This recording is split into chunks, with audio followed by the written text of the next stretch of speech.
Bismillahirrahmanirrahim. Assalamualaikum warahmatullahi wabarakatuh.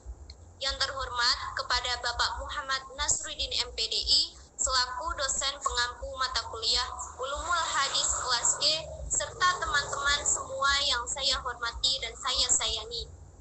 Pertama-tama marilah kita ucapkan puja dan puji syukur atas kehadirat Allah Subhanahu wa taala yang telah melimpahkan segala nikmat dan hidayahnya kepada kita semua sehingga kita masih diberikan kesehatan dan kesempatan untuk melakukan kegiatan pembelajaran ulumul hadis ini yang dilakukan secara virtual. Perkenalkanlah, kami dari kelompok 9 akan mempresentasikan materi yang berjudul Ilmu Rijal Al-Hadis. Sebelum memasuki ke pembahasan, saya akan memperkenalkan anggota kelompok saya. Yang pertama, Sinta Fatmasari dengan NIM 2120013.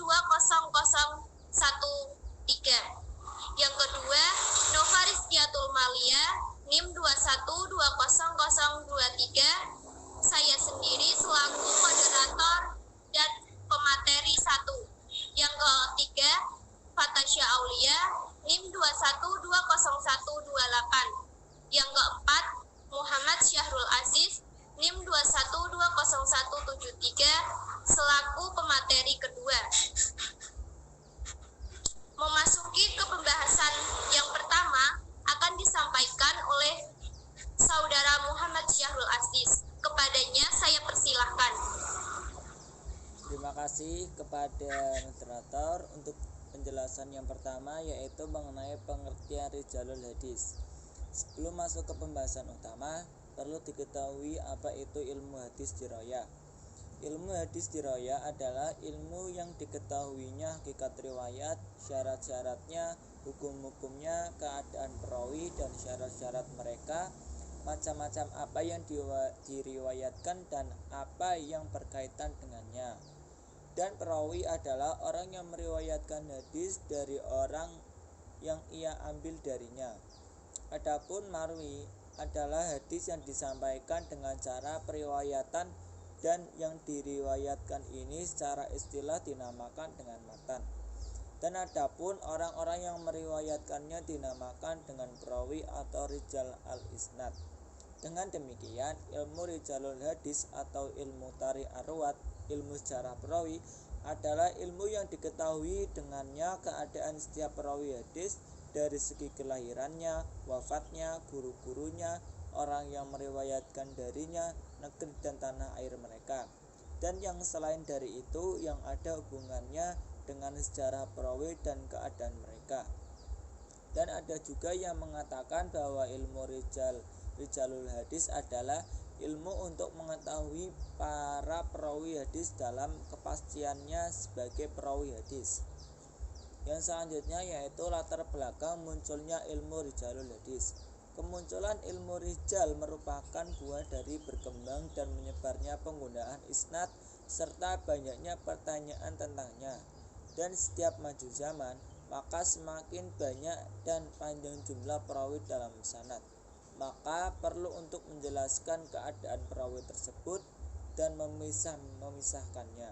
Apalagi dengan munculnya bid'ah-bid'ah dan hawa nafsu serta banyaknya pelaku dan pengusungnya, karena itu tumbuhlah ilmu rijal yang merupakan suatu keistimewaan umat ini di hadapan umat-umat lainnya. Banyak hal yang menyebabkan sejarah para periwayat hadis menjadi objek kajian dalam ilmu rijal al-hadis. Di antaranya yang pertama yaitu tidak seluruh hadis tertulis pada zaman Nabi. Maksudnya hadis yang ada ditulis pada zaman Nabi sangat minim sekali, padahal yang menerima hadis sangat banyak orang. Hal ini menyebabkan terjadinya kekeliruan dalam penyampaiannya, mengalami perubahan-perubahan redaksi sehingga menyebabkan hadis tersebut menjadi rendah tingkatannya. Oleh karena itu, dalam masalah ini diperlukan pengetahuan tentang perawi yang ada dalam tingkatan sanad untuk menghindari kesalahan-kesalahan tersebut. Kemudian yang kedua, adanya munculnya pemalsuan hadis. Hadis Nabi yang terhimpun dalam suatu kitab dan kedudukan hadis sangat penting dalam sumber keajaran Islam telah dimanfaatkan secara tidak bertanggung jawab oleh orang-orang tertentu. Mereka membuat hadis palsu berupa pernyataan yang mereka katakan berasal dari Nabi, padahal Nabi sendiri tidak pernah menyatakan demikian. Untuk itu, ilmu rijal al-hadis banyak membicarakan biografi para periwayat hadis dan hubungan periwayat satu dengan periwayat lainnya dalam periwayatan hadis agar menghindari terjadinya pemalsuan hadis. Kemudian yang ketiga, ada proses penghimpunan hadis atau tadwin. Karena takut akan kehilangan hadis, maka pada masa khalifah diadakan pengumpulan hadis dari seluruh daerah.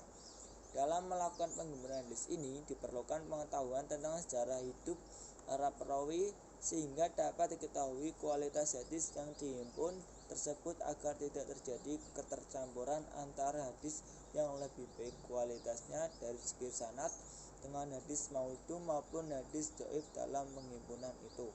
Mungkin itu saja dari saya. Terima kasih.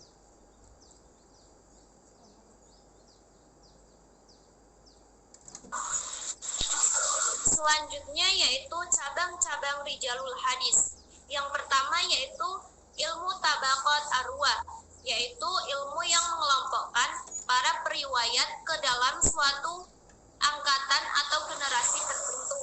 Yang kedua ilmu al-mu'talif wa al-mukhtalif, yaitu ilmu yang membahas tentang penyerupaan bentuk tulisan dari nama asli, samaran, dan nama keturunan para periwayat, namun bunyi bacaannya berlainan.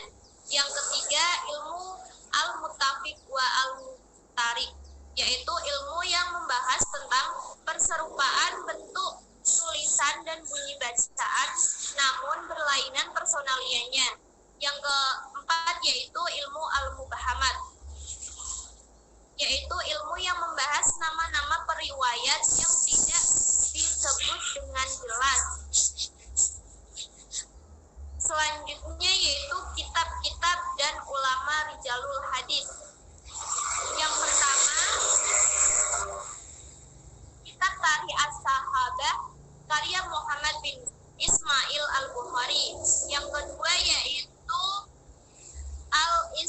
Al-Istiab fi Ma'rifatil Ashab karya Abu Umar bin Yusuf bin Abdillah yang masyhur dengan nama Ibnu Abdil Bar Al-Qurtubi. Yang ketiga, Usudul Wabah fi Ma'rifati As-Sahabah karya Isyuddin Rul Hasan Ali bin Muhammad bin Al-Athir Al-Jashari. Yang keempat, Tajrid As-Sama As-Sahabah karya Al-Hafidh Syamsuddin Abi Abdillah Muhammad bin Ahmad Zahabi. Yang terakhir yaitu Al-Isabah fi Tamyizi As-Sahabah karya Syekhul Islam Al-Imam Al-Hafidh Syihabuddin Ahmad bin Ali Ashqalani. Demikianlah presentasi dari kelompok kami, kurang dan lebihnya kami mohon maaf. Wassalamualaikum warahmatullahi wabarakatuh.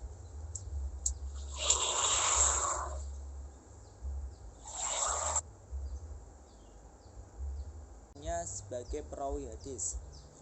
Yang selanjutnya yaitu latar belakang munculnya ilmu rijalul hadis. Kemunculan ilmu rijal merupakan buah dari berkembang dan menyebarnya penggunaan isnad serta banyaknya pertanyaan tentangnya. Dan setiap maju zaman, maka semakin banyak dan panjang jumlah perawi dalam sanad. Maka perlu untuk menjelaskan keadaan perawi tersebut dan memisahkannya.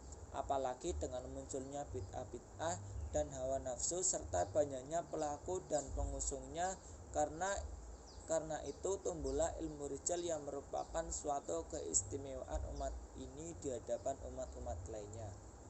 Banyak hal yang menyebabkan sejarah para periwayat hadis menjadi objek kajian dalam ilmu rijal al-hadis. Di antaranya yang pertama yaitu tidak seluruh hadis tertulis pada zaman Nabi. Maksudnya, hadis yang ada ditulis pada zaman Nabi sangat minim sekali, padahal yang menerima hadis sangat banyak orang.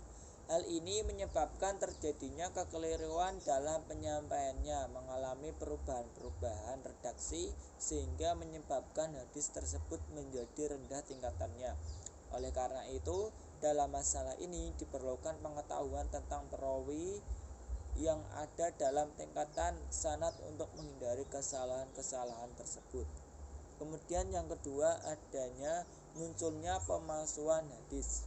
Hadis Nabi yang terhimpun dalam suatu kitab dan kedudukan hadis sangat penting dalam sumber keajaran Islam telah dimanfaatkan secara tidak bertanggung jawab oleh orang-orang tertentu. Mereka membuat hadis palsu berupa pernyataan yang mereka katakan berasal dari Nabi, padahal Nabi sendiri tidak pernah menyatakan demikian. Untuk itu, ilmu rijal al-hadis banyak membicarakan biografi para periwayat hadis dan hubungan periwayat satu dengan periwayat lainnya dalam periwayatan hadis agar menghindari terjadinya pemalsuan hadis. Kemudian yang ketiga, ada proses penghimpunan hadis atau tadwin.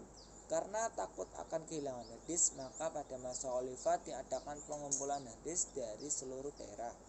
Dalam melakukan penghimpunan hadis ini diperlukan pengetahuan tentang sejarah hidup para perawi sehingga dapat diketahui kualitas hadis yang dihimpun tersebut agar tidak terjadi ketercampuran antara hadis yang lebih baik kualitasnya dari segi sanad dengan hadis maudhu maupun hadis dhaif dalam penghimpunan itu. Mungkin itu saja dari saya. Terima kasih.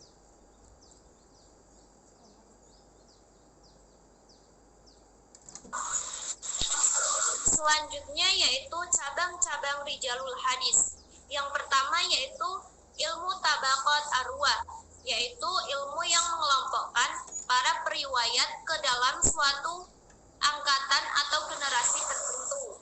Yang kedua ilmu al-mu'talif wa al-mukhtalif, yaitu ilmu yang membahas tentang penyerupaan bentuk tulisan dari nama asli sampai samaran dan nama keturunan para periwayat, namun bunyi bacaannya berlainan.